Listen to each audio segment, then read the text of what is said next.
Do you love Canon 4K video, but you're caught between using their amazing L series prime lenses and zoom lenses, and you're struggling to find that mix? Do you shoot really shallow depth of field in 4K with the Canon primes, or do you go for the versatility of a zoom? Well, I'll tell you, if you shoot with the 5D Mark IV or the 1DX Mark II in 4K, this is a lens you must have.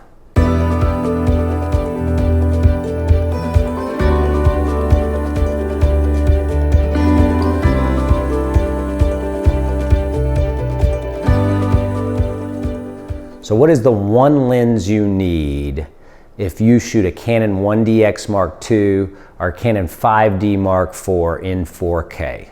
The one lens you must have if you're debating between using primes or zoom. You want the shallow depth of field of a prime and that great creamy background, but you want the versatility of zoom. That one lens you need to shoot with those cameras is the Sigma 18-35 f1.8. So the reason that the Sigma 18-35 f1.8 works on both of those cameras in 4K is that they both shoot with a crop. And that crop allows you to use that lens and get no vignetting to get the most out of that lens. It is a real magical cinematic quality. The fact that it's essentially 23 millimeters on the wide end, all the way to 45 millimeters on the more telephoto end with a constant f1.8 aperture means you have one of the most versatile lenses you could possibly have. Think about it. When you're shooting video, you get a 24 millimeter and almost a 50 millimeter at f1.8, that shallow depth of field and that range that's absolutely fantastic.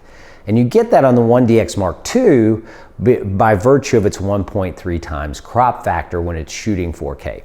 You cannot use this lens in the 1080p full frame variant because you will get horrible vignetting and you'll see the edges of the lens because it's not meant for that full frame sensor.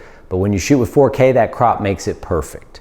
You get absolutely cinematic footage, as you can see from my brief video of my son's bedtime, 10.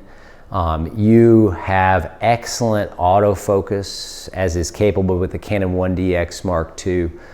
Beautiful rendering. The lens does not extend when you zoom the lens in, so it's perfect for gimbal work. It won't change the weight of your gimbal whatsoever. So you can run it on a gimbal at 24 millimeters or all the way at the 45 millimeter in full frame equivalent, and you don't have to change around your camera setup at all. The zoom throw is really soft and easy. It's nice. You can do it with just one finger to dial that zoom in, so you can actually do some nice cinematic smooth zooming in.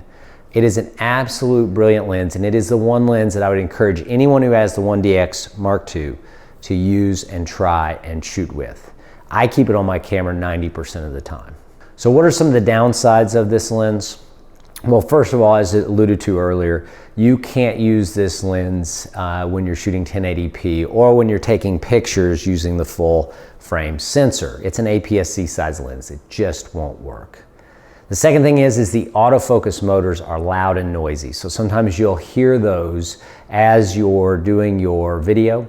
And so if you're using an external mic, that's usually not much of an issue, but if you're using the internal mics, you will pick that up in low noise situations.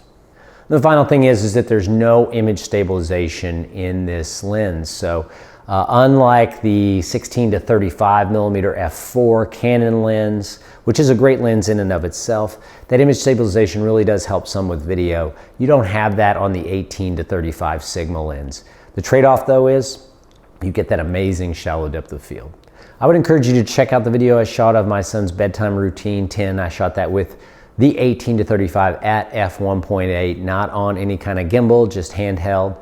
I thought it came out really great. These lenses, these cameras, they're all about taking what we do every day, the routine, making it memorable and making it magic. And I feel like this lens does just that. Thanks for watching.